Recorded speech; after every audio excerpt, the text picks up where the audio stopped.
영화평론가 안치홍과 함께 하시겠습니다.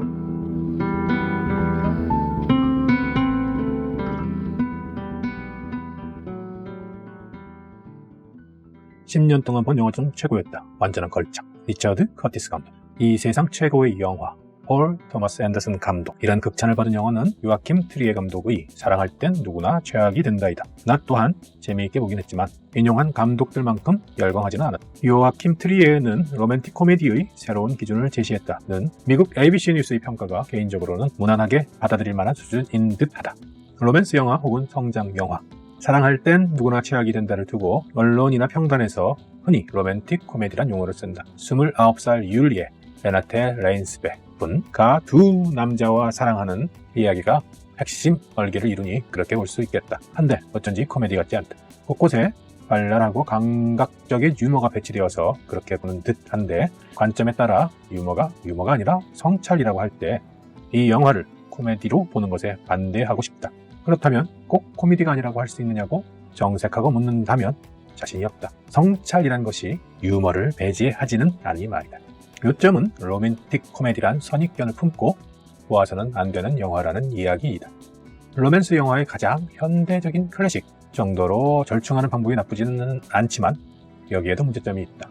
사랑할 땐 누구나 최악이 된다를 두고 로맨스 영화와 성장 영화 중에서 고르라고 한다면 나는 성장 영화 쪽을 선택한다. 물론 율리아란 자의식이 강한 여성이 사랑하며 성장하는 영화이긴 하지만 사랑을 통한 성장이란 도식이 어쩐지 스테레오타입 같아서 살짝 못마땅하다. 애초에 로맨스류의 영화를 싫어하는 관객 중에서 이 영화를 로맨스라는 자각 없이 흥미롭게 관람할 수 있다는 게 내 생각이다. 그렇다면 영화의 무게중심이 사랑이 아닌 쪽에 있는 것이 아닐까? 의학을 공부하던 율리에는 자신이 진짜 원하는 것을 찾아 의학 공부를 때려치운다. 갈아탄 심리학 쪽 공부에도 고실증을 내고 사진을 찍으며 서점 점원으로 살아간다. 자신이 욕망하고 있는 것, 그것도 강렬하게 욕망이 있다는 사실은 분명하지만 무엇을 욕망해야 하는지를 모르는 채 욕망한다. 일종의 아노미 상태?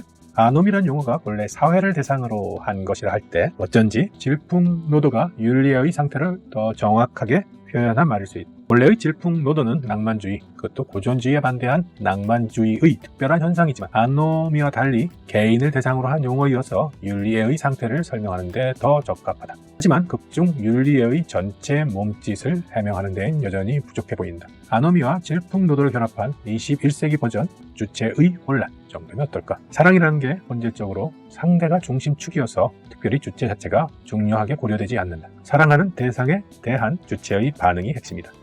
율리에에게는 흔히 하는 말로 욕망을 욕망하는 주체의 탐색이 관건이다. 그에게 사랑은 예쁜 포장지 같다. 너무 예뻐서 뜯기를 주저하지만 종국의 내용물에 입히는 부수적 사물.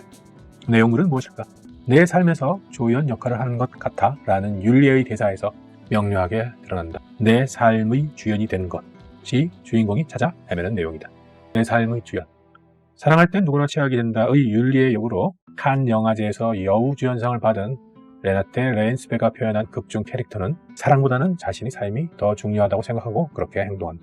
여기서 내 삶과 주연은 논리상 별개의 사안일 수 있지만 의미상 하나로 통합된다. 내 삶에서 조연 역할을 하는 것 같은 상황을 벗어나 주연 역할을 하려면 주연 역할을 할 내 삶을 찾아야 하고 그 삶 안에서 조연이 아니라 주연을 맡아야 하지만 내 삶이란 내 안에 주연까지 포함되었다고 보는 게 타당하기에 애써 구분할 필요는 없겠다. 북유럽의 성의식을 보여주는 곳이 12장으로 구성된 영화의 제3장 미투 시대 속 오랄 섹스인데 주인공의 내 삶의 주연 역할과 관련하여 흥미로운 시사를 준다. 율리에는 오랄 섹스, 여기에선 펠라치오에서 확고한 남성성과 대면하는 것보다는 자신이 확고한 남성성을 만들어가는 방식을 선호한다는 글을 쓰고 그 글을 대중에게 공개까지 한다. 페미니스트가 오랄 섹스를 대하는 미묘한 심리적 상충도 언급한다. 이 글을 시간차를 두고 각각 읽은 두 애인이 모두 감탄하고 율리에의 아버지에게 보여주며 동의를 구하는 장면에 어색해할 한국 감독이 있을 법하다는 추정과 별개로 섹스라는 삶의 분연한 현장에서 주연됨을 욕망한 율리에의 모습을 보여주려는 감독의 설정이라는 것을 지적해야겠다. 극중 율리에의 주요한 두 애인 중 첫 번째 남자인 악셀 안데스 다니엘스 리 푼이 매력적인 연기를 펼친다. 극중에서 내 삶에서 조연 역할을 하는 것 같아 라며 율리에가 만류하는 악셀을 떠나지만 결과적으로 악셀이 율리의 삶의 디딤대리 되는 전개 또한 율리에의 삶의 주연화를 상징한다. 로맨스 영화라기보다는 성장 영화의 성격이 강하다는 얘기다.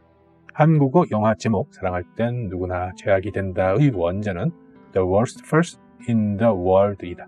죄악의 인간은 자신에 대한 율리에의 평가이다. 한국어 영화 제목은 성장보다는 로맨스 쪽에 초점을 맞춘 것으로 추측된다. 해피엔딩이다. 최악의 인간이란 자학에서 벗어나서 자신의 삶을 제대로 찾아가는 듯한 장면으로 마무리하였다. 자아 탐색과 함께 모성, 가족 등 홀로선 어른이 되기까지 정립해야 할 삶의 주제가 로맨스 속에 섞여서 제시된다. 담배 연기 키스라는 애매한 유형의 바람 피우기, 율리에가 사랑하는 사람을 찾아가서 만나는 동안 세상을 멈추게 한 자칫 촌스러웠을 위험을 넘어선 판타지 장면 등 연출 감각이 돋보인 작품이다.